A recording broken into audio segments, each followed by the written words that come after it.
ser assim, eu não sei se a gente já pode considerar que a gente entrou na segunda pergunta. Diego, você está Vamos? contemplado na resposta da primeira? Ou não? Não, a gente Pode, está pode, caminhando, pode, pode, cara. pode seguir. Vamos prosseguir? Taca ali Pois é. pau. A questão, assim, por exemplo, você falou, a segunda pergunta é a questão da cultura do cancelamento, certo? Se ela é benéfica ou não. Eu acho que a cultura do cancelamento, minha opinião pessoal, certo? Ela pode ser interessante se for assuntos pertinentes, mas tal qual um julgamento de Estado, a gente tem que estabelecer uma situação de melhora do indivíduo perante a sociedade. Então, assim, eu acho que muitas vezes a cultura do cancelamento não deve ser um cancelamento eterno. Se a pessoa ela está disposta a verificar os seus erros, ela trabalhar em cima dos seus erros e causar uma melhora, certo? Se torne algo, um cidadão melhor, um ser humano melhor, ele pode ser posto de novo perante a sociedade. Porque eu acho que Aí. um cancelamento mesmo assim, né, a gente pode considerar negativo, é tipo deixar a pessoa enquanto páreo da sociedade que ele vai estar meio que morto em vida, né? E Cara, o que a eu acho prisão, só que o eu problema. particularmente acho que a prisão, ela em si causa alguns certos problemas para algumas situações, porque eu acho que ele meio que inviabiliza o sentido original.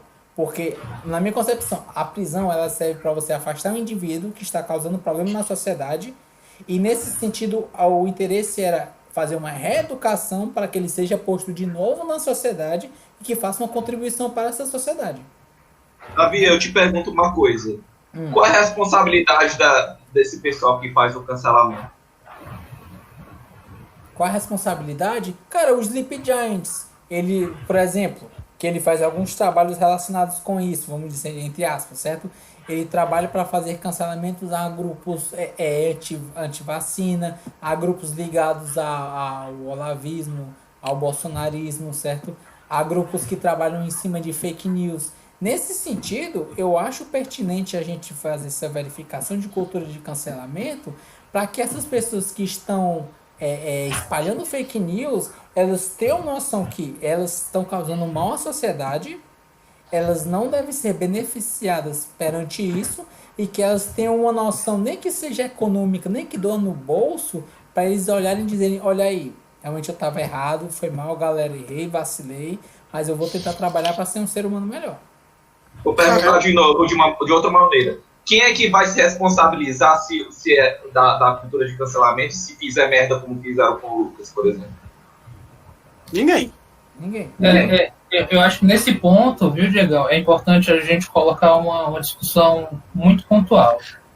Rejeição social é algo do ser humano, é algo das comunidades humanas, é bem antigo, entendeu? Quando alguém do seu grupo social, alguém do seu grupo, da sua comunidade, comete alguma coisa que é fora da lei, que é criminoso para aquela comunidade, o ostracismo, né, termo técnico, enfim, a ostracização daquele indivíduo é uma ferramenta de controle social, ó, primitiva, inclusive, né? Então, assim, andando muitos anos à frente e falar de cultura do cancelamento, a cultura do cancelamento, como nós entendemos, como eu entendo, é a história do cancelamento digital, né? Ou seja, a gente tem ali um ambiente de rede... Não, a gente cancela desde quando a gente é da escola, Eduardo. A gente sai cancelando as pessoas. Eu quero saber se o cancelamento que você está falando é isso, é como eu estava pensando, de uma ostracização... Sim, de uma ostracização. Você está falando de homogeneidade. Não só isso, né?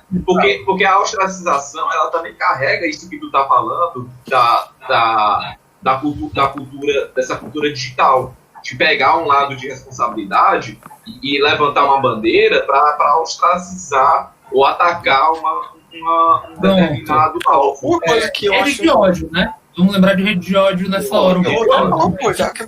Uma coisa que eu acho da cultura de cancelamento, principalmente do jeito que ela está hoje, é porque tá um negócio que é banalizado, sabe? Tipo, se você não for perfeito, você é cancelado. Tipo, você pode ser o cara mais legal da face da Terra. Você fez um comentário errado, o pessoal lhe indemoniza e pronto, fecham-se todas as fotos. Eu acho que, atualmente, eu vejo a cultura de cancelamento como algo negativo. Porque eu vejo que tá virando algo que tá ficando banalizado. As pessoas estão cancelando umas às outras simplesmente porque... Primeira coisa, nós somos seres humanos, nós somos falhos e limitados. Ou seja, se uma pessoa faz uma coisa errada, tipo, não é porque ela fez uma coisa errada que ela se tornou um monstro que tem que ser ostracizado, certo? Segundo, a gente não pode sair cancelando de forma negligente. Uma coisa é um cara que apoia o nazismo, que tá lá defendendo a supremacia de um povo em relação ao outro. Outra coisa é um cara que fez um comentário infeliz, sei lá, tipo, não sei. Mas tipo, hoje em dia... Não vou tomar vacina. Essa porra de vacina aí vai botar um chip na Pronto. Mas aí que tá. Ó, eu posso falar do ponto de vista. Eu acho que eu vi até um vídeo do Cortella a respeito disso, que ele falou assim: enquanto sociedade, a pessoa que pensa somente em si e fica afastado de outras pessoas da sociedade, ela era chamada na Grécia de idiotum. Enquanto que a pessoa que pensava em prol de toda a sociedade, ele era conhecido como político.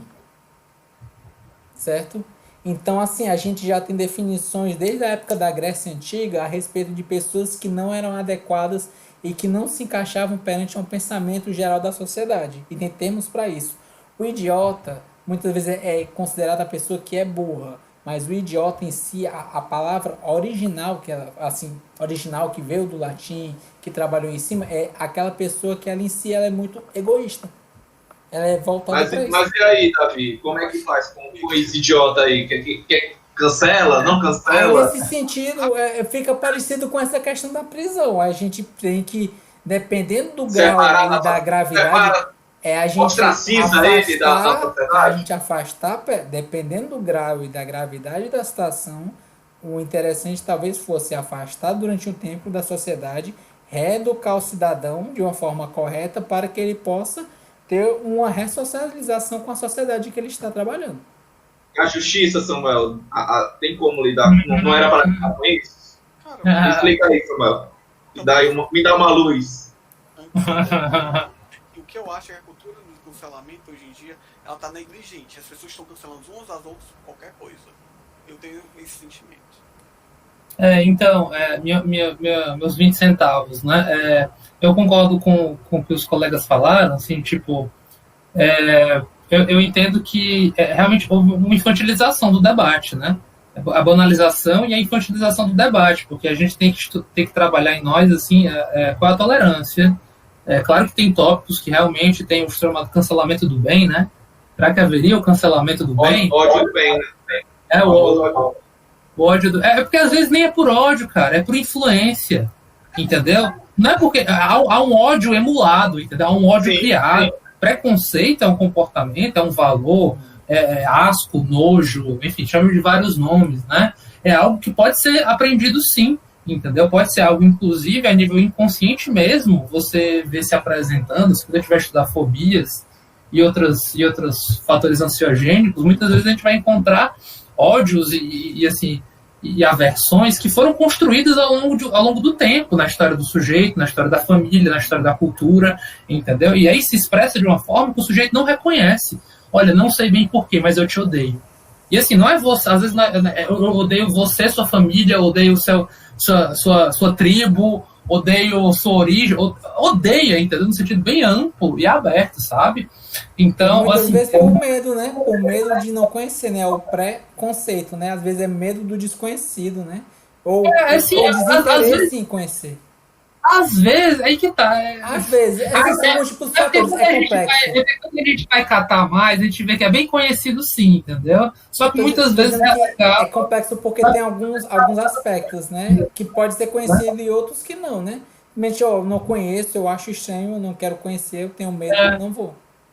É porque o medo em si não é só pela ignorância, né? É porque, digamos assim, há algo ali que eu sei, só que não sei que sei, né? E tenho raiva, angústia, muita de me deparar com esse material. Também tem um pouco disso, entendeu? Sem falar que... Eu não quero ver gay. Então, né, parceiro, que medo todo é esse, entendeu? Que torna praticamente impossível lidar com o fato de, enfim, você ver uma cena da sua casa, né?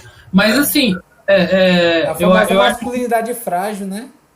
falando sobre cancelamento novamente, eu acho que é isso mesmo, né? Houve uma banalização do uso, houve uma grande. As pessoas veem uma ferramenta poderosa, política, é um ato político poder fazer isso também, não é novo, né? Pelo contrário, a gente sabe que é antigo, mas está muito infantilizado, infelizmente. É um cartão vermelho que está sendo dado com muita facilidade, né? E às vezes para infrações que talvez nem sejam tão grandes assim. E o mais importante, né, gente, você bloquear definitivamente um canal de comunicação, restringir ao outro a possibilidade de mudança, a possibilidade de retratação, a possibilidade de haver ali realmente uma ressignificação daquele fato. Será que o sujeito pode ter percebido que cometeu algo de errado e fez uma reflexão a ponto de ainda assim poder falar, né? Porque se você bloqueia definitivamente, você está fazendo uma punição pura e plena, cara. É tipo, cale sua boca, você morreu para essa comunidade e nada do que você venha falar, entendeu? É relevante, né? O poço está envenenado completamente. Então, como foi falado aqui, é uma espécie de zumbi você, né? É uma espécie de morte em vida. É pesado isso daí. Pesado. Assim, eu acho que não é uma coisa ingênua, não, assim. Esse negócio de cancelamento digital, eu entendo que tem ali a gente tem um mundo da internet que é um mundo de reputação, é um mundo de imagem, principalmente imagem e propaganda. Se tem algo que não tem reputação, é a internet, Eduardo. A internet muitas vezes é a terra de ninguém. Uma terra. E aí é outra discussão. Até a página 2. E aí é outra discussão, né? Terra de ninguém ou de alguém? Até o VPN lhe caçar. Até mesmo também que a gente vive hoje numa era de tantas fake news que é complicado, cara. Às vezes o pessoal levanta boatos sobre você não fez nada. E de repente. Pronto, o Lucas foi vítima de certa forma disso, de boataria, porque, né, uma vez que não havia uma comprovação concreta, ele foi meio que vítima da construção do discurso que foi dito do crime dele, né? A gente pode dizer que ele foi vítima de fake news? Pode ser, eu acho. Eu acho que poderia entrar, como nós entendemos fake news, cara. Eu acho que a partir do momento que, tipo, alguém soube que supostamente ele teria feito algo e replica aquele algo para outras e outras pessoas, há ali realmente a replicação de notícias falsas. Mas assim, o que é mais visualmente visível é realmente ele foi cancelado, né? Ele foi cancelado de uma maneira... Então, o que eu acho pesado, e eu acho que eu não me expressei direito, é que no caso de um cancelamento digital, por exemplo, você tem uma possibilidade do sujeito sofrer um mal à sua integridade física. Ali, o Lucas, cara, estava sofrendo uma possibilidade real, presente, entendeu? E iminente de risco à sua própria vida. Tanto é que foi escalonando cada vez mais os níveis de violência, né? A tal ponto como a gente viu com a morte da cadela. Meu amigo, ali para ele morrer, meu chapa. Inclusive, até a Vera falou alguma coisa que eu não tinha me dado conta, porque eu já tinha visto o filme, né, claro. Então eu não tinha como lembrar a minha sensação quando eu vi pela primeira vez, mas ela falou algo legal. Ela falou assim, olha, eu esperava mais sangue, viu? Eu achei a galera até meio civilizada. Eu esperava mais sangue rolando, entendeu? Eu esperava mais coisa acontecendo, eu esperava um banho de merda rolando. Parafraseando. E é por isso que eu achei que foi bem razoável aquela comunidade. Então, isso eu posso concordar, Diegão. Isso aí, eu acho que eu entendi o que você está falando. Isso daí eu concordo com o uso do termo razoável, realmente, entendeu? E mais, eu acho que talvez seja muita ingenuidade minha, mas eu suponho que aquelas pessoas tenham um certo índice de confiança nas autoridades da justiça e policiais. Eu acho que eles têm. Porque se você coloca a nível de Brasil, meu parceiro, meu amigo... Acho que a gente já está entrando na terceira pergunta, né? O que é a caça e o que precisa para ser a caça, né? Eu queria mais elaboração sobre essa pergunta. Não, eu queria que tu falasse, porra. O que é que tu quer dizer falar? Entendeu? Não, mas antes de ir para a pergunta, o Davi ia falar uma coisa aí que... Não, eu já estava entrando na terceira pergunta já. Não, então, pronto. entender. Antes de eu entrar para a terceira pergunta, eu queria perguntar para o Samuel. E aí, Samuel, essa justiça aí do cancelamento, como é que faz? Justiça do cancelamento? Como é que a justiça lida com isso? Cara, é muito complicado, cara. Tudo que envolve a internet hoje em dia é muito difícil lidar, cara. Primeiramente é difícil identificar quem são as pessoas que estão por trás disso, porque normalmente elas se escondem atrás de perfis falsos, VPNs e coisas afins.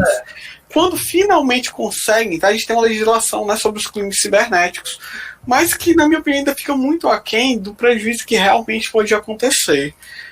Um dos adventos que a gente teve, né, que foi que teve a lei da Carolina Dickmann, que foi quando teve uma das primeiras legislações sobre crimes digitais, a gente até falou, foi pior, porque antigamente o cara seria processado por estelionato, que era um crime muito mais pesado, e criaram um tipo penal muito mais brando. Então eu diria Na que... verdade, até onde eu saiba, ela piora. Ela piora os casos, aumenta a quantidade piora de prisão se alguns ela for casos. divulgada na internet. Não, Isso. cara. O seguinte, ali no caso da Carolina Dickmann, por exemplo, antigamente, um caso que o cara fez, ele conseguiu imagens dela e estava extorquindo ela, certo? Uhum. Ela ia ser processada ali pelo crime de extorsão, que é uma pena muito mais pesada do que o que é previsto na lei Carolina Dickmann. Isso foi bom ou foi ruim? Que é do que? Pra sociedade, Na verdade, não foi dois, não. A gente pode considerar a extorsão e a lei da Carolina Dickmann também, não? Pode considerar os dois? Oi?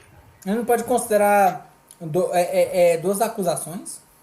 Porque Não, uma é não porque serve- você tem... Não, porque você tem que saber se as duas condutas não fazem um tipo só. Entendi. É porque às vezes com uma única conduta você comete mais de um crime, certo?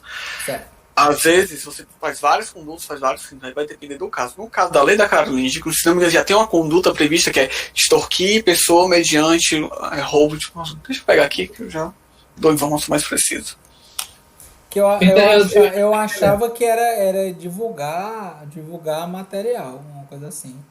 Eu também a achava que penalidade era era tipo, maior exatamente se for colocado na internet, porque uma vez na internet não tem mais como retirar. Deixa eu dar um exemplo. Aqui, ó o que diz o 154A. Invadir dispositivos de informática à lei, conectando-se à rede de computador mediante violação indevida de mecanismos de segurança com o fim de obter, alterar, destruir dados. Pena 3 meses ao ano, certo? Certo. Antes da lei, isso seria processado como estelionato, com pena de 1 a 5 anos.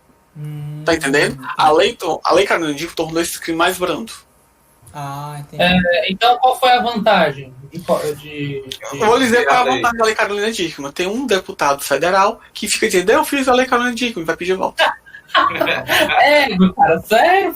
Cara, existem várias leis que são criadas com finalidades eleitoreiras. Cara. Me tira uma dúvida, Samuel. Me tira uma dúvida, certo? Porque eu não sei se isso aí pode entrar na categoria fake news ou não.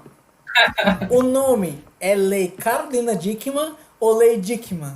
Porque se o nome é Lei Dickmann, ela em si só é uma meio Cara, copiada, na verdade, cara, esse nome Lei Carolina Dickmann não é um nome oficial. Tipo, o pessoal chama porque foi criado em razão do caso Carolina Dickmann. É que nem o caso da Lei Maria da Penha. Tipo, Maria da Penha.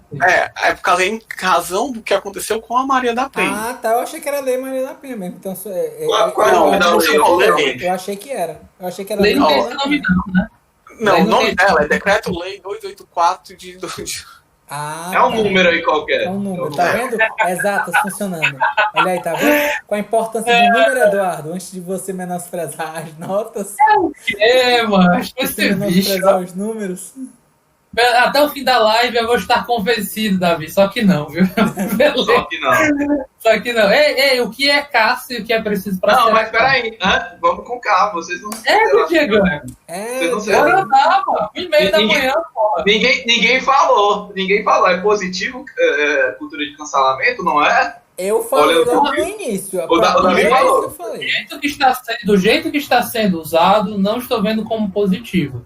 Eu acho que é uma ferramenta que tem o seu potencial, mas se usado de maneira banal, infantilizada e sem dar a chance de alguma forma o sujeito se retratar, enfim, sabe, sendo, como é que se diz, unilateral e quase tirânico, eu acho que pelo contrário, é nocivo, entendeu? Essa é a minha resposta. Mas ela não é tão mundo de necessária. fascista. É tipo todo mundo, tipo acontece uma discussão e chamar o cara de fascista qualquer pessoa numa discussão, alguma coisa assim, você meio que banaliza a palavra, né? Mas ela não é tão necessária quanto ela gera esse mal-estar. O problema é que quem fala isso supostamente sabe do que está falando e sabe da gravidade que é, entendeu? Isso. Sabe aquela história de a pessoa entender o xingamento, entendeu? Quando alguém fala isso, que a gente supõe que entende o que é um fascista, né? E não tá usando isso banalmente, se o outro não sabe o que é, eu tipo assim, caguei, entendeu? E a maioria não sabe o que é, entendeu? Assim como qual é a crise que a gente está percebendo hoje em dia? A gente vê uma comunidade que a gente supunha legal e gente fina, alimentando comportamentos e atitudes fascistas mesmo, entendeu? E não vê isso como fascista, não entende porra nenhuma do que é, do que isso pode levar, entendeu? E de riscos, enfim, mas pede, se comporta dessa maneira, entendeu? Age desse fato. Então, realmente, há aí, na verdade, um uso de um termo que, por desconhecimento geral da gravidade do que ele implica, acaba sendo esvaziado. Infelizmente é isso, né? Então não tem... Alguém concorda que a cultura de cancelamento é meio que uma autorregulação da sociedade de uma maneira mais assim informal? Eu não diria autorregulação, é uma busca de justiça perante uma sociedade fora do Estado. É uma forma de autorregulação, tipo... Eu concordo que é uma forma de autorregulação, mas eu acho que, assim como o Eduardo falou, tipo, tá acontecendo de um modo muito negligente, sabe? Tipo, e as pessoas estão cancelando umas às outras por motivos que muitas vezes não é aquele negócio, tipo, vamos supor, tipo, eu não concordo com a tua opinião, eu vou te cancelar, sabe? Tipo, às vezes a tua opinião não é uma coisa que vai me causar um problema, a tua opinião às vezes não é uma questão que, tipo, vamos supor, tipo, não é uma opinião que por si só já gere asco que motiva. Até porque a opinião para começo de conversa é provisória, né? E outra coisa, cara, você tem que dar a ideia que tipo, a gente vive numa pluralidade de pessoas, as pessoas vão ter opiniões diferentes, e às vezes tipo, alguém vai ter uma opinião que vai ser diferente da sua. Não é porque ele não concorda com você naquele ponto que ele precisa ser cancelado. Existem pontos que eu concordo, existem certos pontos que você vai ter que realmente cancelar, que não tem como discutir. Mas da forma negligente que está acontecendo hoje em dia, eu vejo como negativo. Eu acho que as pessoas estão cada vez mais individualistas, cada vez mais só existe eu e a forma como eu penso, e tudo aquilo que elas não concordam, elas estão querendo cancelar. Olha, eu vejo que a única coisa negativa da cultura de cancelamento é realmente o fato de que não existe responsabilização daqueles que fazem, que aplicam. Né? Vou dar um exemplo. Por exemplo, vamos pegar o ano passado, que teve aquele filme do Porta dos Fundos, que o pessoal entrou na justiça e que queria proibir, tal, queria cancelar o Porta dos Fundos. Mas fala, meu amigo, se você se sente ofendido por lixo de material, não assista o filme deles, cara. Mas se tem alguém que gosta, deixa quem gosta assistir. Na minha opinião, aquilo ali é você querer impor sua vontade perante uma sociedade, sabe? Tipo, eu já vi... Só pra variar, né? Vindo de uma categoria que tá fazendo essa torta, que é direito na teocracia chamada Brasil. Eu acho que tem a questão do limite. O limite é a lei, né? O que eu acho é isso. Tipo, a cultura do cancelamento tem que ter cuidado pra gente não sair querendo cancelar tudo aquilo que nos desagrada. Não, a gente tem que saber, me desagrada, mas é necessário cancelar, sabe? Tipo, tem limite. Tem que ter o controle, tem que ter responsabilidade. Ou seja... Vamos brincar, mas vamos brincar direito, né? Que negócio, cara. Vamos respeitar a opinião do coleguinha. Na vida, né? Você gosta disso, você não gosta? Então pronto. Cara, mas o pior é que tem opiniões que não tem o que respeitar. Não tem como. É por isso que eu falei. Vamos acabar com as vacinas. É por isso que eu falei. Assim, essa questão da vacina é extremamente danosa perante a sociedade. Mas eu posso dar um exemplo de cultura de cancelamento que o Diego corrobora. Eu tenho uma especial. Eu não sei se o Diego tá pensando nela ou não. Terraplanista. Eu achei que você ia dizer eu cancelo tudo que é de League of Legends. Eu cancelo tudo que tem a ver com League of Legends, é cancelado pra mim. Eu apoio esse cancelamento. Mas só para concluir rapidinho, quando eu falo que tem que respeitar a opinião dos outros, mas eu também deixei a ressalva de que existem determinados pontos que realmente precisam ser cancelados, a gente não pode lidar com eles. O meu problema é a banalização do cancelamento. Ferramenta legítima que tem que ser vista para brincar direitinho no playground, né? É tipo a Excalibur, né? A Excalibur na pedra, né? Assim, use com sabedoria. Não use tipo assim, você tira aquela arminha, tal, aí ele, olha, mas não use isso aí pra brincar, não. Isso aí é pra você usar com responsabilidade, né? É tipo a força, Com entendeu? grandes poderes, tipo a força. Eu penso Se no você é poder do Homem-Aranha, Jedi, né? não faça como o Anakin. Vou fazer estripulias, vou fazer malabares com a força. Só para impressionar a Padmé, entendeu? Ali já era um sinal de que ambiente de música é ambiente de droga, entendeu?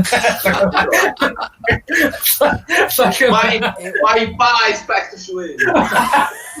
Não, cara. Poxa, e o pior? Muito vai.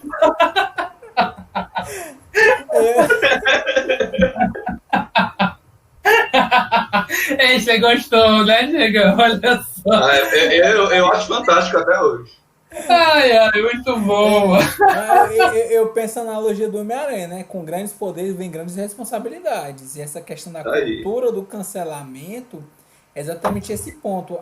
Até que ponto você está usando com parcimônia, até que ponto você está banalizando, né? É a responsabilidade que a pessoa tem que ter em cima disso. Até onde é bullying, né? Mas, gente, pergunta 3. Vamos lá, Diego. Vamos lá, aí. Tá com pressa. Para de fugir. Já, mas vamos lá. Eu joguei pra vocês, eu queria ver o que vocês entendem do filme. O que é a caça e o que é preciso ser a caça? Meu amigo, é muito amplo isso daí, entendeu? O que é a eu caça também acho que isso é uma subjetividade aloprada. É pra vocês aloprarem e pensarem um pouco por que o filme se chama A Caça e por que o que é necessário naquele filme para ser caça. Entendeu? Eu entendi. Na verdade, eu vejo dois aspectos: o aspecto metafórico e o aspecto literal. O aspecto literal é realmente o cara jogou pedra, certo? O pessoal foi essa questão de matar o cachorro dele, entendeu? A questão do final do filme sobre a situação do tiro. Ali é uma caça, ele está sendo caçado tal qual um animal. Aquela questão do cervo, do viado, aquilo é ele, entendeu? Ele perante uma sociedade, só que as pessoas estão apontando armas para ele. Seja no final do filme, de forma literal, seja de forma metafórica, quando as pessoas estão olhando torto para ele, entendeu? Quanto meio que deixou ele enquanto pária da sociedade. Aí nessa situação, ele está sendo a caça. É por isso nessa situação, que diz tanto de forma literal quanto metafórica. E acho que isso contempla as duas perguntas, né? Não, você esqueceu de dizer o que é preciso para ser caça. O que é preciso para ser caça é exatamente essa questão. Você ser uma pária da sociedade, você ser afastado e ser hostilizado. Você existe em uma situação caça e caçador, você é a situação frágil. Você muitas vezes... Então para ser caça, você precisa ser frágil, é isso. Também, ou hostilizado. Ou ser hostilizado. Muitas vezes, para você ser caça, você tem que ser hostilizado. Se você é o que hostiliza, então você é o caçador. E principalmente, muitas vezes, essa questão de caça e caçador é ligado ao nível de força, vamos dizer assim, do ponto de vista de Newton, né? Qual tipo de força que é exercida em cima da situação? A maior força é o caçador, a menor força é a caça. Aí. Não sei se concordo não, mas é uma visão, né? Sim, eu só um pouco ia falar. Diga lá. Não, cara, é que, tipo, de fato, no filme, a questão da caça, se você for olhar, é o próprio pro Lucas que ele vai sendo segregado da sociedade e tal qual uma caça é perseguida por muitos caçadores, ele vai sendo perseguido por todo aquelas pessoas que estão ao redor dele. O que precisa você ser a caça, eu vou lhe dizer uma coisa, basta você quebrar aquele negócio. Basta simplesmente você, de repente, desagradar o que determina a sociedade. Ali no caso, ele nem fez nada, mas como a sociedade julgou que ele quebrou as leis, as regras, as normas, ele passou a ser excluído. Mas ele poderia se tornar caça quando você, de repente, tenta mudar o paradigma, vamos supor. todo mundo tem que usar vermelho. De repente você resolve que esse é o cara que usa azul, você vai ser perseguido por aquela sociedade. Por que a gente tem hoje, até hoje, a gente tem pessoas que são perseguidas por sua religião? Por quê? Porque as pessoas daquela então não concordam com a religião dele. Por que são perseguidos pela sua identidade de gênero? Por que são perseguidos por sua identidade pela sua questão racial? Porque não combinam com o resto da sociedade. Então, os valores da sociedade vão determinando o que ela aceita e o que ela não aceita, e o que ela não aceita ela tende a excluir, repelir e extinguir. Pois é, assim, uma coisa que eu acho que volta até aquele assunto que eu falei, né, sobre eu tentar tirar mais interpretações do porquê a caça, né? Eu acho que essa pergunta acaba resvalando nisso, e para além do que foi falado pelos coleguinhas aí, eu queria somar mais, adicionar mais algumas coisas, né? Assim, tentando responder a pergunta de uma maneira bem fria, o que é que precisa para você se tornar caça? Cara, estar vivo e ser alvo de alguém que algo que se coloca como caçador. Isso, certo? que eu ia falar, era isso que eu ia falar. Para você ser a caça, esteja na mira do caçador. Certo? Isso é muito amplo, é você colocar uma estrutura de vida, de sociedade, você está dentro de uma estrutura, assim, bem estruturalista, filosoficamente falando, né? Então, que nem assim, o servo, né? Que nem o servo, né, Eduardo? Isso, Se ele tá lá, ele tá nem tá sabendo o que vivendo. tá acontecendo.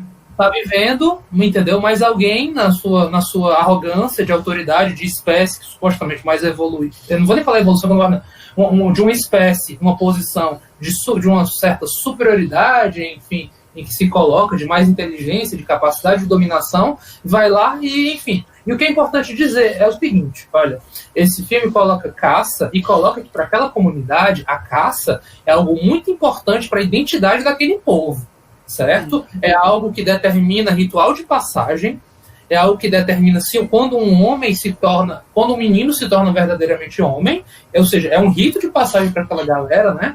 Você vê lá os prêmios, né? As cabeças dos bichos colocados em alguns locais e tudo, nessa relação com a natureza, né? Então é algo ali que traz valor, né, cara? É algo ali que tem uma valoração para aquela galera, entendeu? Né? Então, assim, ele colocou aquela comunidade tem a caça e o caçador, essa dinâmica, como algo de uma certa glória.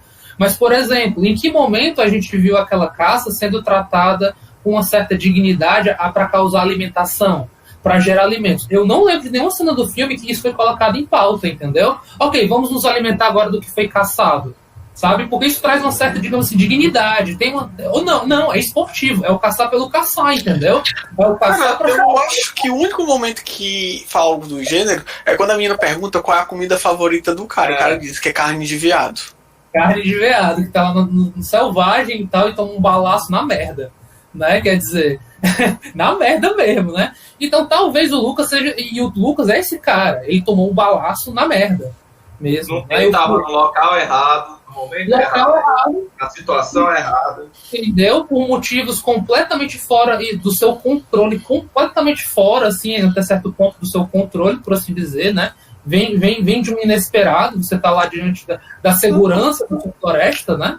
Da segurança da sua comunidade, por assim dizer, e no instantinho, essa mesma comunidade, meu parceiro, ó, um clique, um sussurro lhe dado por uma criança que estava na sua posição de criança frustrada, por ter sido frustrada no seu amor, né? Que aflorou ali com aquele adulto, entendeu? Inclusive, sabe? ele, na minha opinião, ele agiu corretamente. Chegou, explicou pra criança que é tipo que ela é errada, que ela não gritou, não brigou, tipo, chegou, conversou com ela.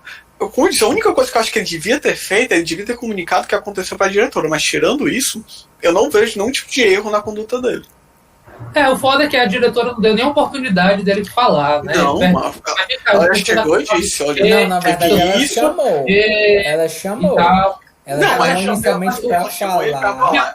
De algo. Eu só gostaria de saber o que é que essa criança, que não importa, o que é que essa criança diz que eu fiz exatamente. Ele pergunta o que exatamente eu fiz. Cara, ela não fala pra ele. Ele mesmo fica grande parte do filme dizendo, cara, eu não sei do que estão me acusando. Eu não sei do que estão dizendo que eu fiz. Ele, inclusive, ficou meio maluco, porque ficou meio desorganizado. E outra coisa, cara, a diretora, ela chamou ele muito mais pra falar, tire uns dias de folga enquanto eu apuro isso. Foi pra isso que ela chamou ele. Olha, a gente vai investigar isso, se afaste. e logo tchau, entendeu? E ele ficou bem nessa mesmo, ele só foi saber. E aí a gente vê como escalonou rápido, né, gente? No outro dia, ele já tava recebendo a ligação do filho dele, maluco. Do filho dele dizendo que ele não poderia vê-lo, cara. Então, assim, ele tava lá na dele meio preocupado, vendo que o negócio poderia escalonar, e escalonou muito rápido, né? Pra você ver como notícias terríveis viajam rápido, meu amigo. Elas vão a É uma galope. comunidade pequena, cara, que tipo, o pessoal se junta pra falar daquilo. Sim, a fofoca vai longe. Então, assim, ele se tornou uma caça muito rápido, né? Mas aí a gente pode metaforizar ainda mais, né? Tipo assim, como eu falei, a caça, enquanto as crianças estarem enquanto os filhotes dos veados, né? Enquanto filhotes e talvez o próprio veado, entendeu? Elas estão hiper suscetíveis àquelas coisas, né? Como foi colocado, bem lembrado. Como assim? A meninazinha acaba de ter sido reconhecidamente, supostamente abusada e tal, e estava andando sozinha pela cidade, entendeu? De boa, tá? Que diabo é isso, cara? É cultural, a gente pode dizer que é meramente cultural. Cara, e não é a primeira vez que a gente vê que aquela menina, ela roda pela cidade e os pais estão completamente alheios a ela. Sim, se desconsiderou completamente o fato de ela é muito imaginativa. A galera frisou, ela tem muita imaginação, mas nisso aqui é a verdade. Porque ela não mente. Então você fica, meu irmão, peraí, cara. Como é que é essa história aí? Você sabe que ela é reconhecidamente uma criança que é muito imaginativa, mas para isso ela nunca imaginaria, né? Porque, e assim, e foda por isso também, né? Quer dizer, novamente a hipocrisia daquela sociedade, daquela família. Em nenhum momento o Thorsten, irmão mais velho, considerou e achou legal, achou massa mostrar uma cena sexual para uma criança de 6 anos. Não foi, né? assim, não foi, acho que não foi ele, foi o amigo dele, se eu não me engano, que mostrou no tablet. E foi ele com o amigo. Pois é. Foi ele agora, os dois. foi. Então, agora sim, Eduardo, eu vou falar assim, essa questão e da família, mas a gente é importante frisar que, mesmo essa questão da negligência dos pais, mas em um ponto que o Diego também falou, né? E como é que seria se ele fosse realmente você sendo o pai dessa menina? Como é que você ia reagir também? Como é que você se coloca, né? Como é que você se coloca no lugar? Eu não sou um bom exemplo porque eu tenho formação profissional. Pois formação emocional, profissional, entendeu? Para ter noção de como esses casos se processam. Entendeu? Se eu não tivesse, com meu entendimento ético, profissional, eu não me consideraria a par, mas eu provavelmente confiaria no julgamento de talvez um amigo profissional de confiança que poderia estar fazendo a avaliação. Então eu não sou o melhor exemplo. Não, eu entendo, mas eu acho que ninguém é. Pois é, mas eu digo assim, Eduardo. Não, eu sou o melhor exemplo porque eu não respondo pelo que a maioria, como o filme mostra, como a maioria responderia, com respostas emocionais, com respostas emotivas, com reações, cara. Entendeu? Toda resposta é emotiva, né? Mas aí que tá, Eduardo. Quando envolve alguém da sua família. Mas a gente pode questionar o grau dessa emoção, entendeu? Isso é possível, a gente precisa, na verdade é até recomendado, porque senão a gente fica meramente produto dos nossos instintos.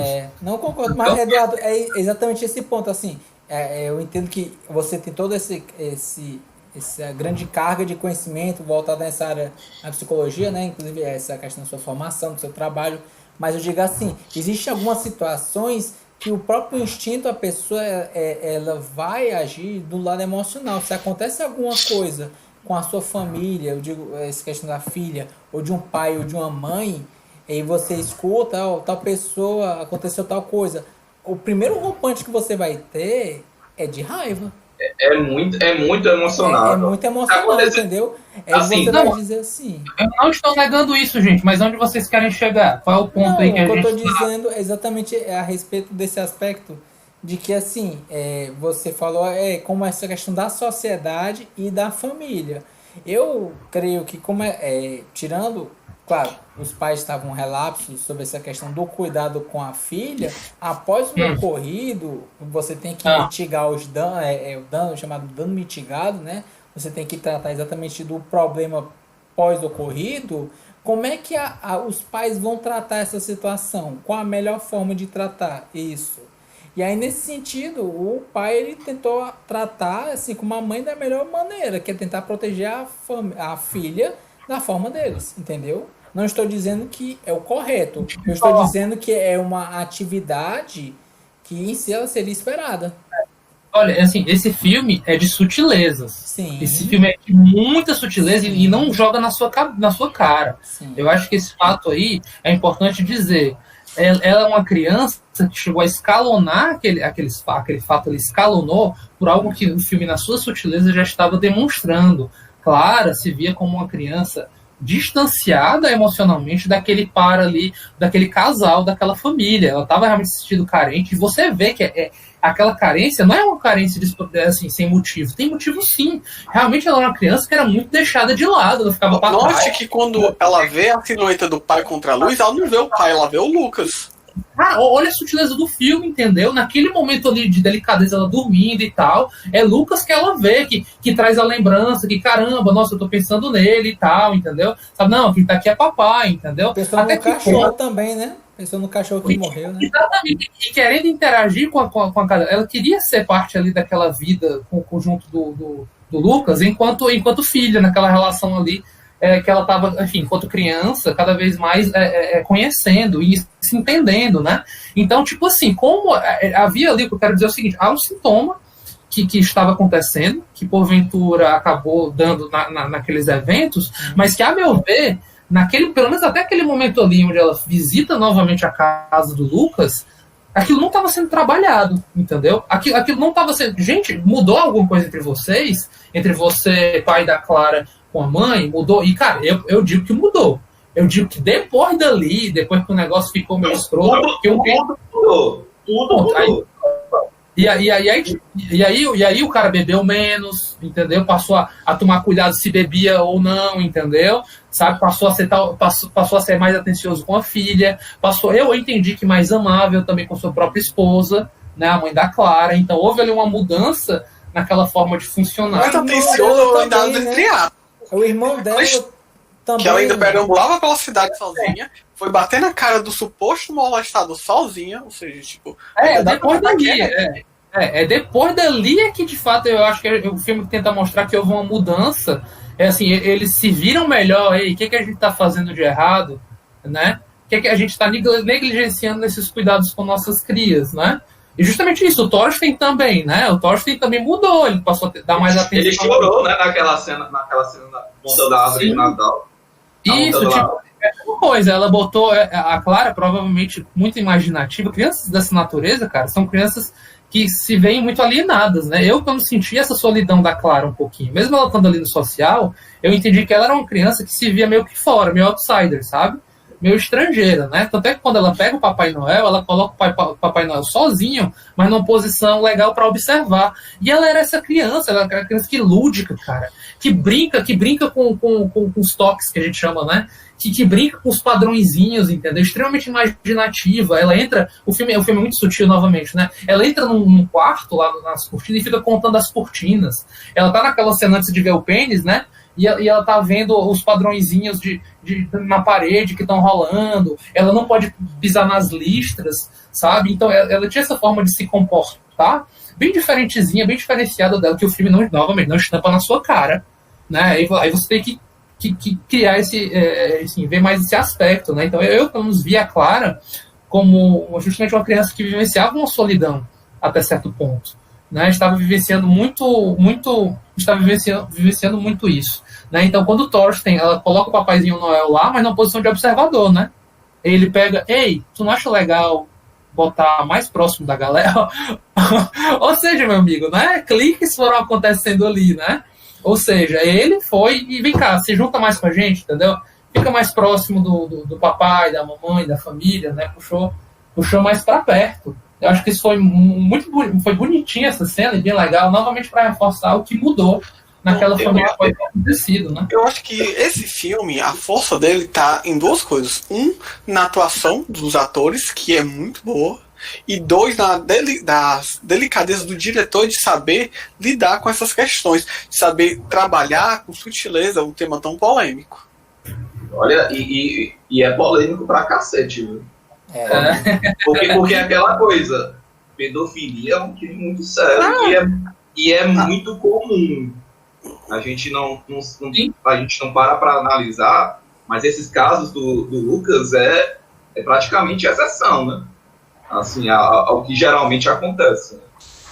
O que eu acho, cara, que existe uma grande subnotificação, né, cara? Existe também a questão da subnotificação. Eu acho que é como tu falou, Eduardo, que tipo, a maioria das crianças que sofrem tipo de abuso, elas não sabem que estão sendo abusadas ainda. Então são muitos anos depois que elas começam a se dar conta do que aconteceu.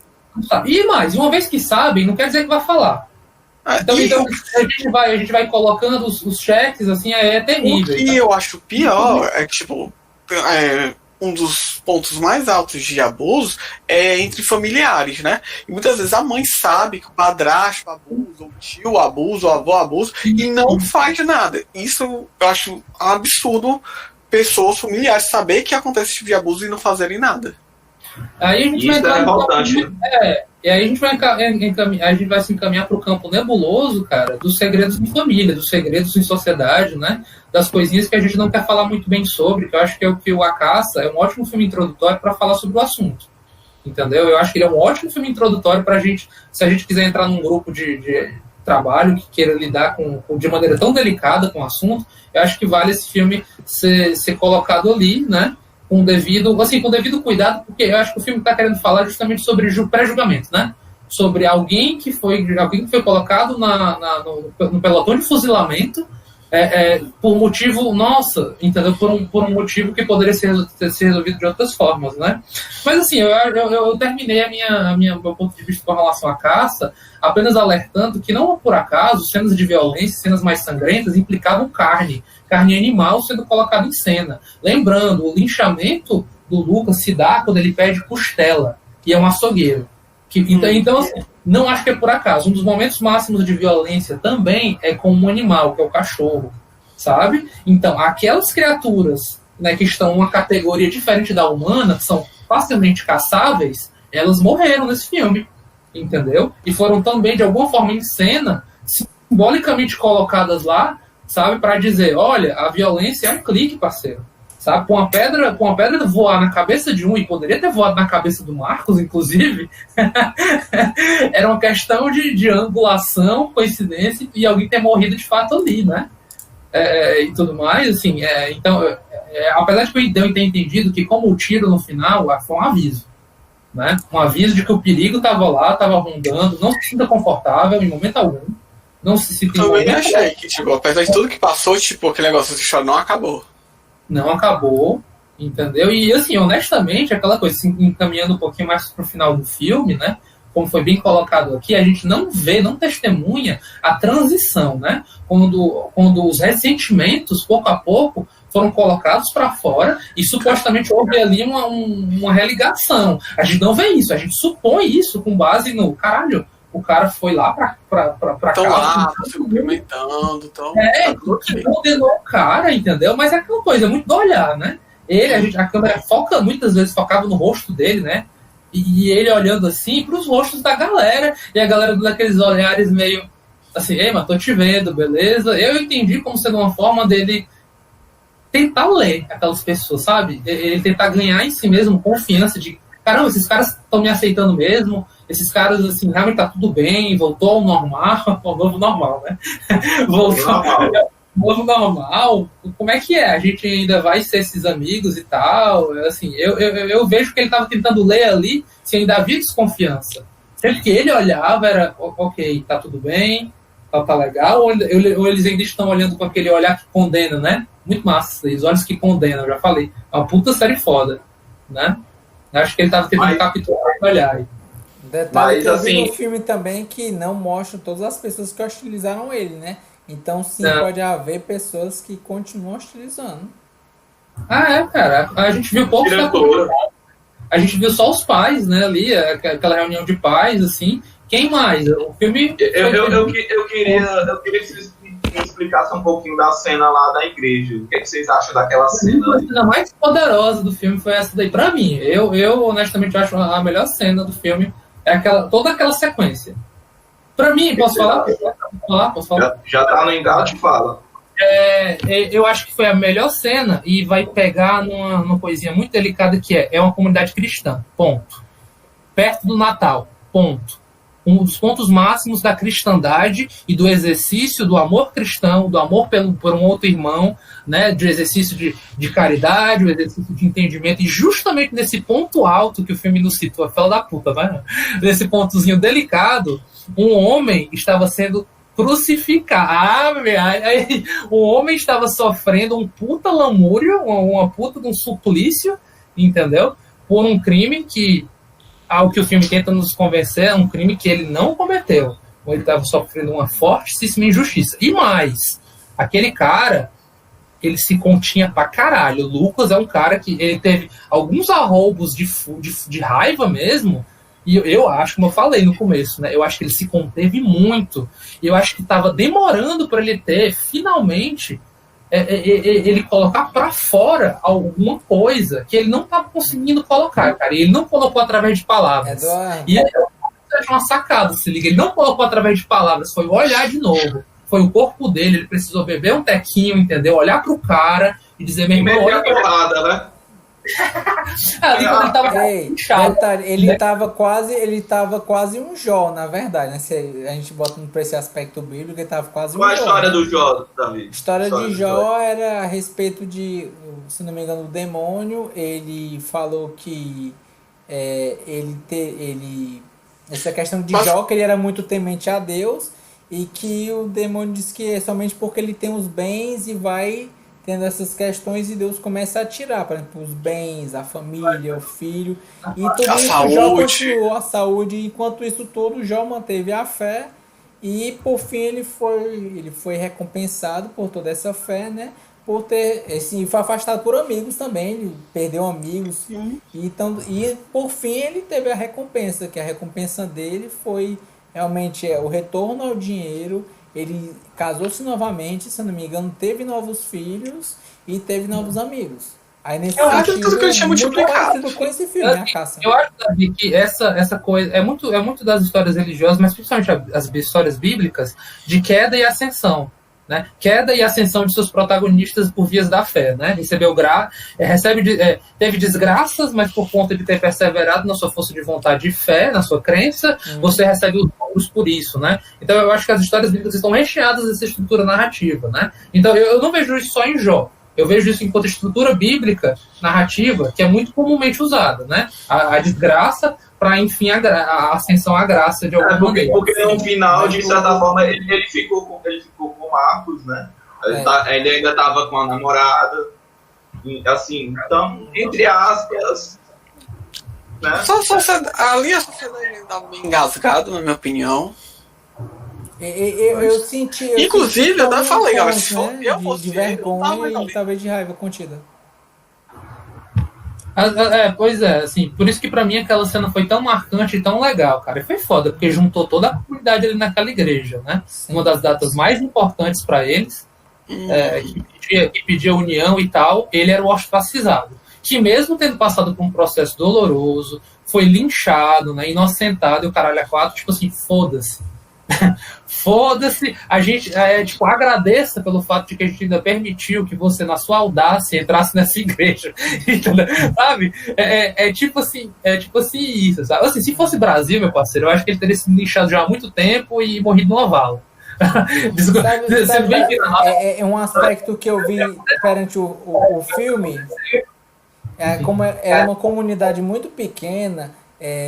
Muitas vezes me veio essa questão, essa ideia de porque o filho dele não vai para outro mercadinho, porque ele não vai para outro mercadinho, porque ele não vai para outra igreja. Me parece muito essas cidades muito pequenas, e eu já cheguei a ver isso fora do país, de algumas regiões que realmente só tem esse cantinho para você comprar, tem essa igrejinha que o pessoal vai, entendeu?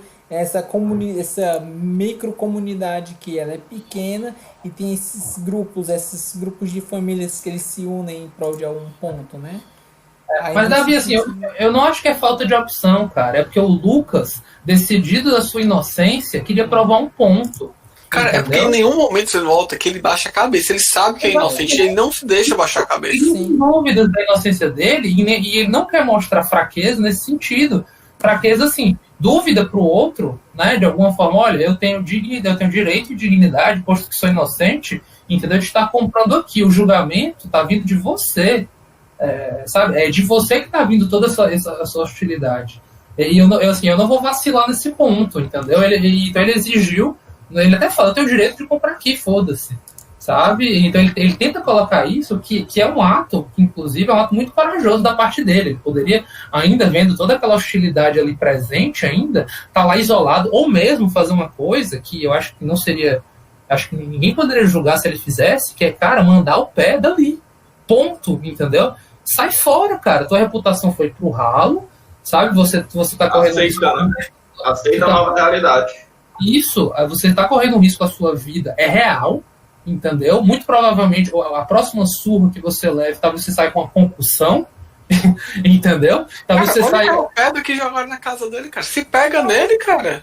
Entendeu? Eles estavam sofrendo. Não era algo tipo assim de um risco imaterial, de um risco distante, não. Era um negócio que estava se concretizando mesmo, chegando cada vez mais perto, meu amigo. Era na trave que estava pegando. E estava pegando na trave porque queriam. E não é só isso, não, né? E não é só isso. Vocês viram quando ele foi expulso lá daquele mercadinho, né? Aí jogaram coisa em cima da cabeça dele e tudo mais. Se o próprio açougueiro pegasse, numa discussão, pegasse uma faca, alguma coisa e acertasse ele, né? Racionalmente, puxasse a lâmina ali, meu parceiro, e acertar, acabou. Acabou-se Lucas, acabou-se mensagem, acabou-se justiça. E tchau e bênção, cara. O que um Marte vai ganhar, cara? Na verdade, ele seria o Marte? Seria o cara, ele seria o Marte pra gente, pra aquela comunidade. Foda-se, um pedófilo escroto que a justiça não prendeu. Sabe? Ia levar exatamente porra nenhuma. Nessa questão do senso moral, senso comum coletivo, seria essa questão de muita gente pensar, a justiça foi feita. Matamos uma pessoa execrável e transformamos o nosso Éden em um lugar pacífico novamente. Exatamente. O lobo foi extirpado do pasto. Como é que é? O diabo não está aqui mais entre nós. De certa maneira. Né? Então, acho que é um dos motivos para odiar mais ainda o Lucas é porque ele acaba se revestindo do lobo. Né? E colocaram nele, realmente colaram nele aí a pele do lobo. Né? Só que o problema é que foi colado nele por um motivo muito infeliz. Né? E aquela história, né? Tocou nas criancinhas, meu amigo, paga o preço. Se de alguma forma, né, o seu nome foi vinculado de alguma forma a um mal que poderia ter sido feito a crianças, meu amigo, você está fudido, você está na caça. Né? Ei, mas vamos passar para o ponto 4? Vamos para a pergunta 4? Ou vocês querem... Aliás, desculpa, só eu falei da igreja. Só eu falei da igreja. Por favor, fique à vontade para falar. Fala aí, Samuel. Você quer falar alguma coisa? Não, cara, não deu nada complementar, não. Acho que já foi bem rico a discussão. Aquela cena da igreja é bem impactante, que é quando eu acho que finalmente a sociedade escuta ou percebe a revolta dele em relação ao que está acontecendo com ele, certo? E é muito bem apontado no momento que é. E você nota que, tipo, o pai da menina, ele olha pro cara e fala, olha os olhos dele, cara, tipo, eu consigo ver no olhar dele que não tá mentindo, que não tem nada ali. Sim. Ele tá querendo acreditar, só que ele ainda resiste a isso. Aí quando a menina fala, aí pronto, ele desmorona tudo.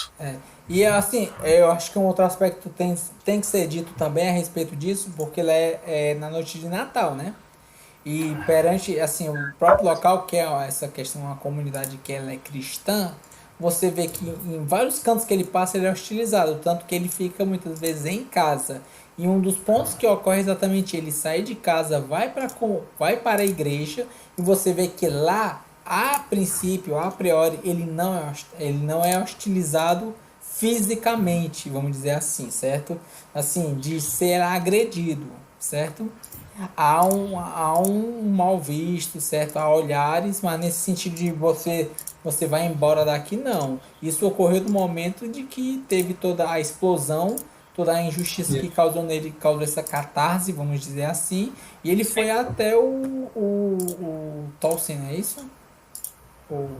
Não, Tolkien não, Tolkien é o filho, perdão, é o pai, né? Aí ele foi até o pai e teve essa questão de falar, olhar nos olhos dele e dar um soco na cabeça dele. E aí sim, durante um momento de agressão física, as pessoas afastarem ele dentro da igreja.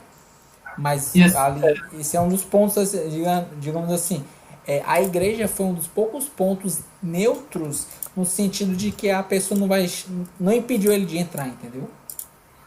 E assim, tipo, o que me dói o coração, pelo menos pra mim, quando eu lembro dessa cena, foi o fato de que ele se desintegra, cara. Ele fica destruído quando as crianças entram, cara. E começa o coro.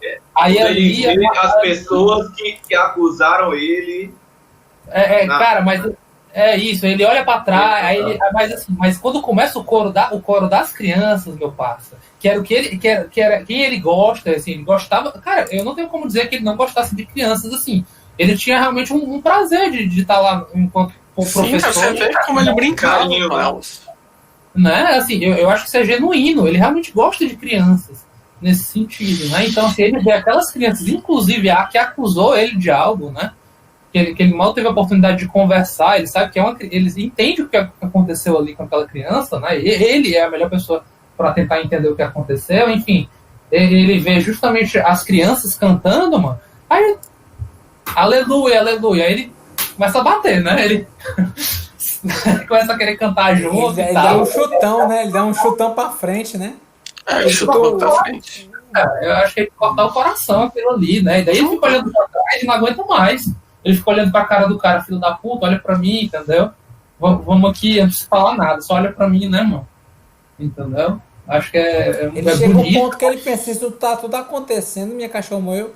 Se duvidar, ele tá fazendo isso comigo. Ele tem um momento quando ele vai falar com ele inicialmente, precisamos conversar, preciso que você fale com a sua filha. Tem um momento que ele fala assim, você quer destruir a minha vida?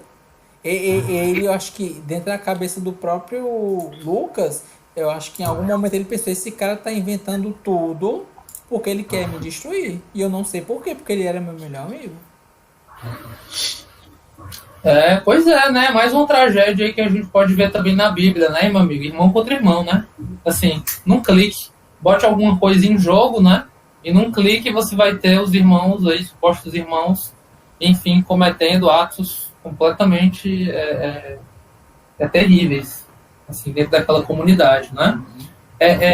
Assim, vocês querem seguir com a questão da cena da igreja, querem tecer mais comentários, ou a gente passa pro ponto 4? Bom, eu acho que eu fui bem contemplado. Pode ser. Tá, quem foi mais culpado? Essa pergunta é muito fila da grande. Quem foi mais culpado? 2 pontos. Clara ou Luca? Bem complicado. Pra mim, nenhum dos dois. O mais culpado foi o cara que induziu a menina. A culpa é da diretora. A culpa é da diretora. Eu penso nem a questão da diretora, início, porque pra mim é até uma questão talvez de ignorância. Mas pra mim o maior assim, o culpado a priori inicial é aquele cara que ela chamou, que foi que veio essa indução, né? Fez isso, eu quero sair, ele não, vamos conversar. Ele fez tal coisa, ele não escutou, ele induziu para escutar o que ele estava querendo, meio que já estava confirmando na cabeça dele. Ele já foi com uma certa certeza, já foi, né? Ele já foi realmente com um discurso meio que quase pronto, né? Certo e acabado de que já tinha acontecido. Com base em quê? Enfim, com uma conversa de 5 minutos que teve com a criança. Eu nem sei dizer propriamente se ele já teve essa decisão já embarcada.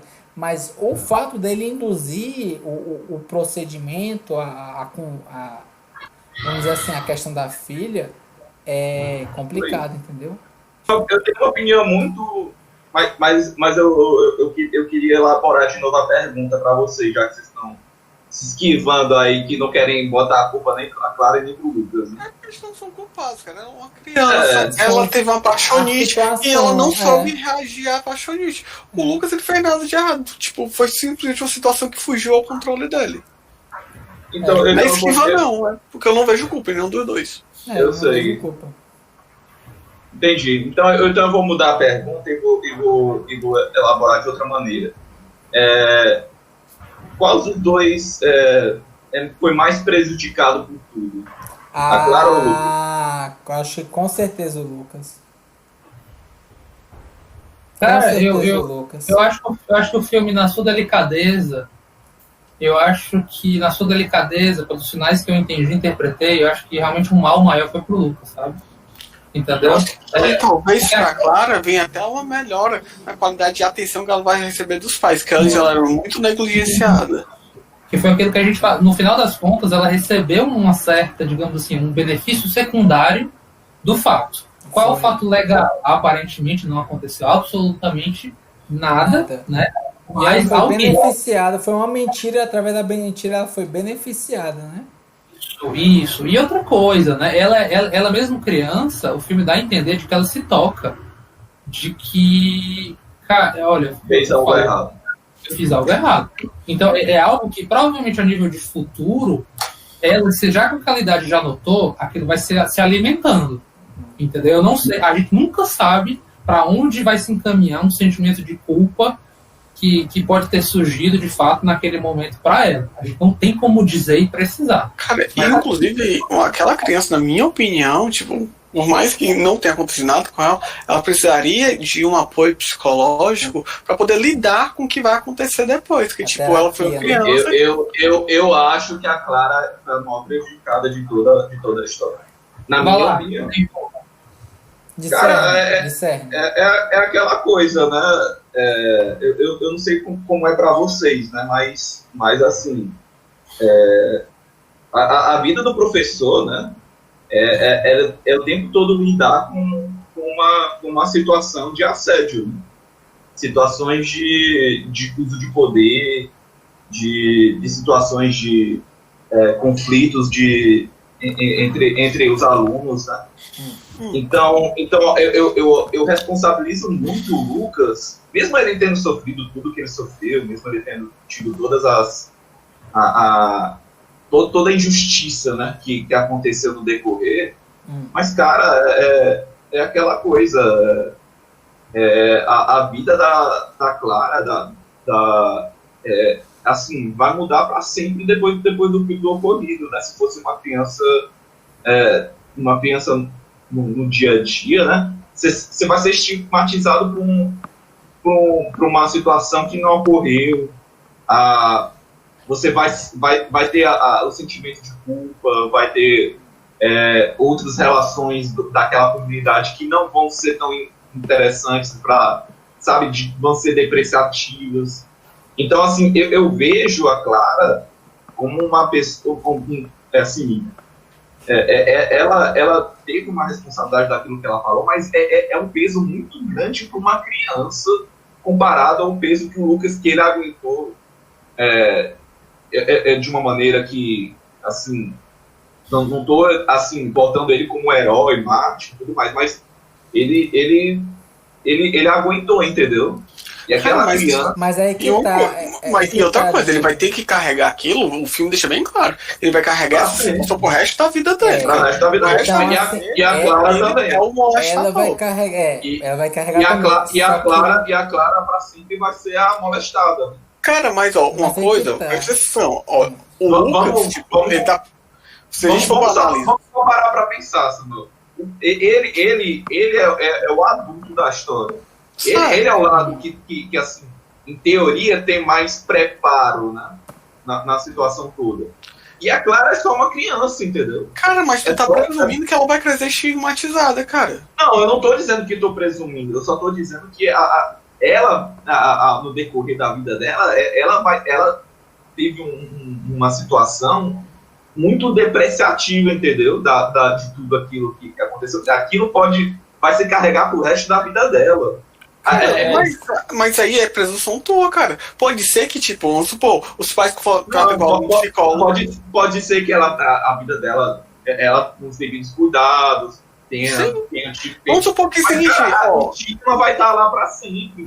Cara, mas diz uma coisa, Diego. Se quando ela fizer 18 anos, ela resolve que vai fazer uma faculdade em outra cidade, que nem sabe, que ela resolve construir, tipo, não dá pra presumir isso, cara.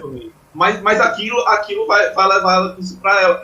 Ela pode ir para outro país, ou para outra cultura. Aquilo ela vai levar para sempre, entendeu? Cara, eu acho que... Diego, eu acho que... Eu acho que eu entendi o teu ponto de vista, certo? Concordo em partes com o que você está dizendo, mas eu acho que entre perdas que ocorreram, mesmo ele sendo adulto, a perda dele foi maior.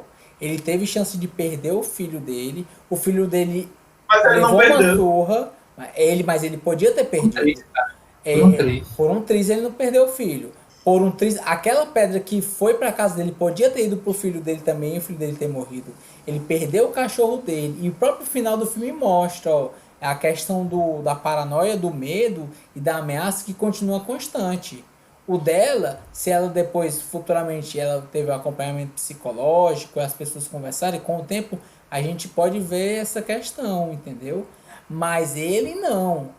E se a gente considerar em questão de premissas, a arma está sendo apontada para ele até o final do filme. Até o final do filme, a galera tá lá e qualquer coisa é ele que vai morrer. É ele que vai ser penalizado, entendeu? Ela é a cuidar, assim, mesmo com a estigma de que foi a molestada, ela perante a sociedade que é mostrada ali, ela é a pessoa a ser cuidada. A sociedade tá... Hã? E a culpa, sim, existe a questão da culpa interna, existe a questão do remorso, sim. Mas você fala do ponto de vista da sociedade, perante a sociedade, aquele grupo pequeno, vai ter medo, ele vai ter medo. Deve um tiro contra ele no final. Mas ele já é adulto, cara. Ele já passou a vida. Sim, cara. Diego, você é adulto também, você não vai ter medo de um tiro? Porque você é adulto, você tá preparado para um tiro? Não é isso. Mas, o risco de morte é maior. Eu entendi, mas eu tô falando que a chance da Clara ter uma consequência muito pior ao longo da vida dela, comparado ao que ele sofreu. Eu acho que pior não. Eu acho que pior não. Diegão, eu concordaria com o seu ponto de vista num outro cenário. Um cenário em que não houve religação com a família do melhor amigo, com a família da Clara. Se não houvesse aquela reaproximação, e, somado a isso, pelo contrário, um encrudecimento desse ressentimento, no sentido de que eles ainda o sustentam veementemente de que Clara foi molestada e que uma injustiça foi feita no momento em que não condenaram ele. Eu acho que se a gente... a gente sustenta tudo isso e ainda mantém, que eu acho que seria uma das piores coisas, além de tudo isso, seria a criação de uma memória falsa, que era o que já estava acontecendo com Clara. Um exemplo claro de inserção na criança, de alienação de um sujeito, de um evento, de um fato, e a inserção de memórias falsas. E, meu amigo, isso para você... E aí que o estrago tá feito, parceiro. Uma coisa que eu queria também pontuar é que... Aí, só pra terminar de arrematar, no final do filme, ela aparece, ela não consegue cruzar a cozinha, porque tem lixas demais. O Lucas vai lá e carrega ela, deixando claro que ele perdoou ela. Ou seja, tipo, a maior vítima da história dela não demonstrou nenhum tipo de rancor contra ela. Isso, exatamente. Mas isso é justamente a responsabilidade que ele tinha, né? Com todo mundo. Ele podia se afastar dela, era razoável. Eu, enquanto audiência, desculpa, mas eu, enquanto audiência, eu fiquei, cara, não se aproxima mais dela. Não, fica no teu canto, fala com ela, dá um tchauzinho, chama a mamãe e se afasta, parceiro. Mas ele, pelo contrário, ele mais uma vez quer provar um ponto.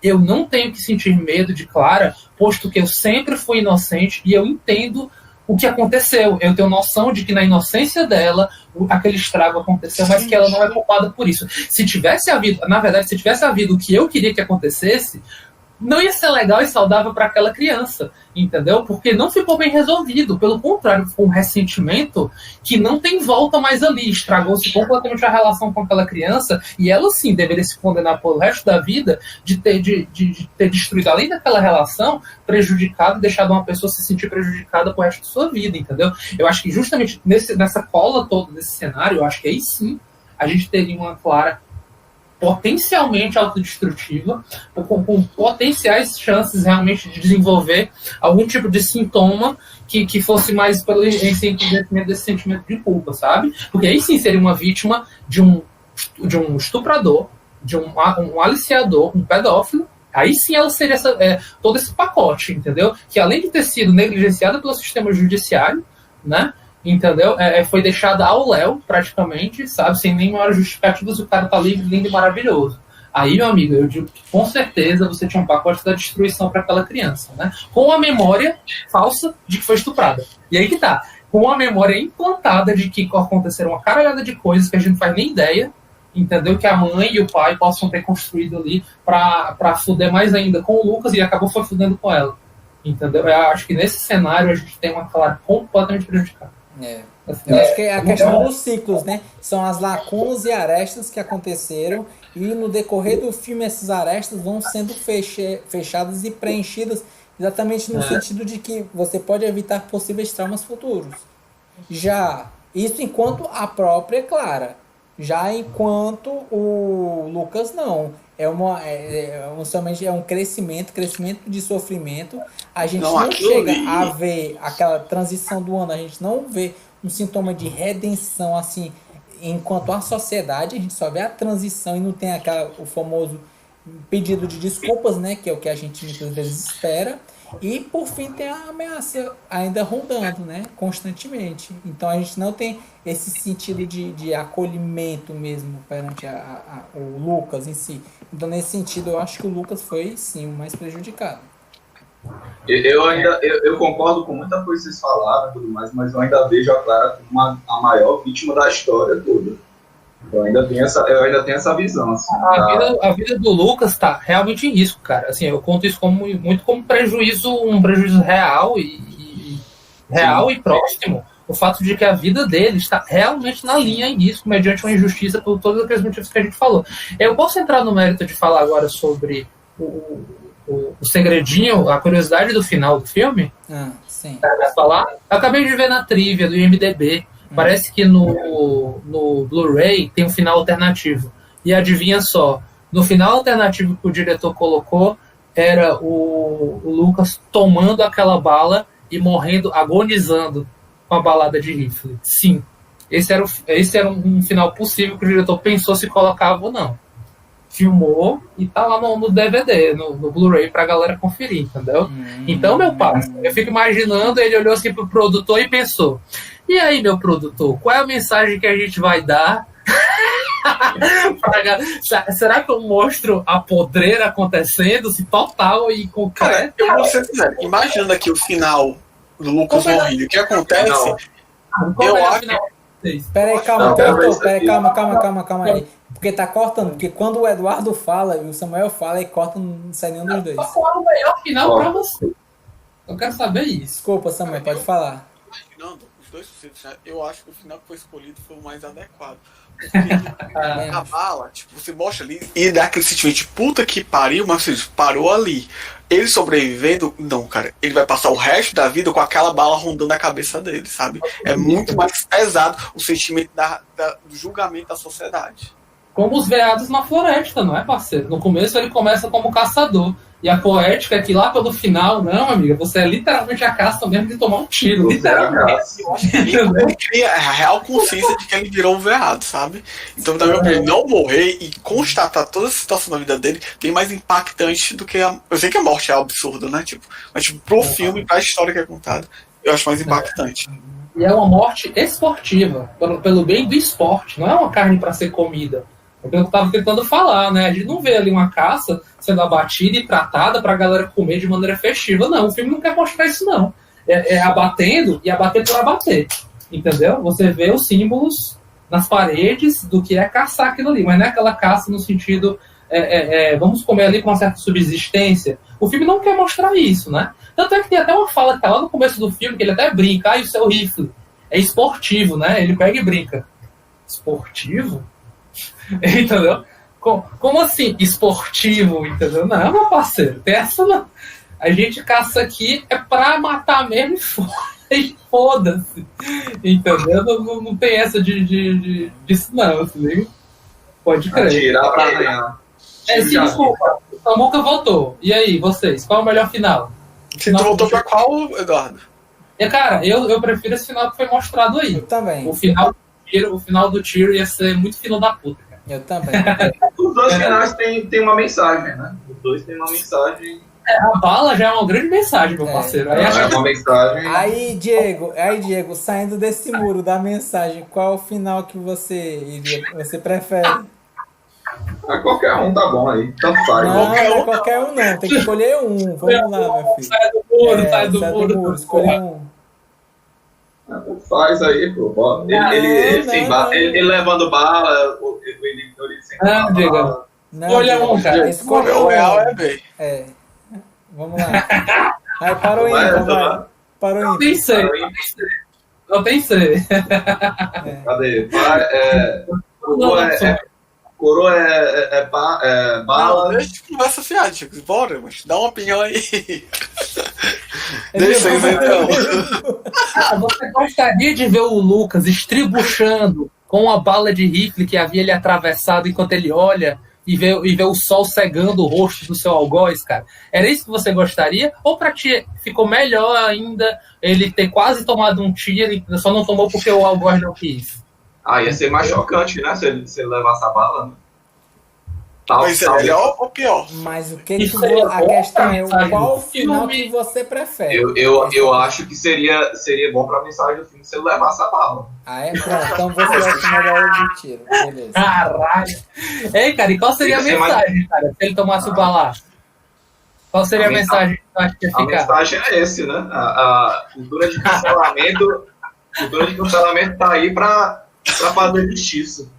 Ei, boa. Verdade, boa. Eu acho que se fosse hoje, esse filme, eu acho que ele botava a bala, viu? Ele botava a bala. Eu acho que ele bota, porque assim, Capitólio, meu parceiro, uma mulher tomou um tiro de rifle no pescoço, parça, morreu. Entendeu? Porque foi lá Cara, 5 mortes, cara. entendeu? Foi Por 4 parece, civis Sim, e eu vi um policial. enfim, por uma 4 civis e galera, um policial. porque como a gente viu no Reino de Ódio, né? 2012 realmente faz sentido sem ser a bala, né? Não tinha essa carga toda. Acho que Mas se fosse hoje seria a bala. Bala no Luquita da galera. Mas sem dar tempo de botar as mãos pra trás. Que merda. Luquita lá ia papocar.